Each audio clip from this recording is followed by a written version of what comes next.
ఖర్చు పెరుగుతుందని 4 రాళ్లు వెనకేసుకున్నాకే తల్లిదండ్రులుగా మారాలని ఆలోచించే దంపతులకు సౌత్ కొరియా ప్రభుత్వం శుభవార్త చెప్పింది. పిల్లలను కంటే నెల నెల ఆర్థిక సాయం ఇస్తామని చెబుతోంది.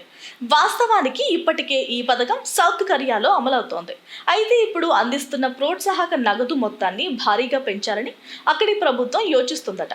దేశంలో ప్రమాదకర రీతిలో తగ్గిన జనాభాల రేటును పెంచేందుకు ప్రభుత్వం ఈ ప్రాతిపదికను పరిశీలిస్తున్నట్లు సమాచారం. గత కొన్నేళ్లుగా సౌత్ కొరియా జనాభా తగ్గుతూ వస్తోంది.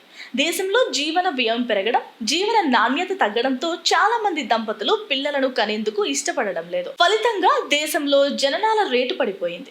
దేశ చరిత్రలోనే అత్యంత కనిష్టంగా 2023లో జననాల రేటు 0.72కు పడిపోయింది.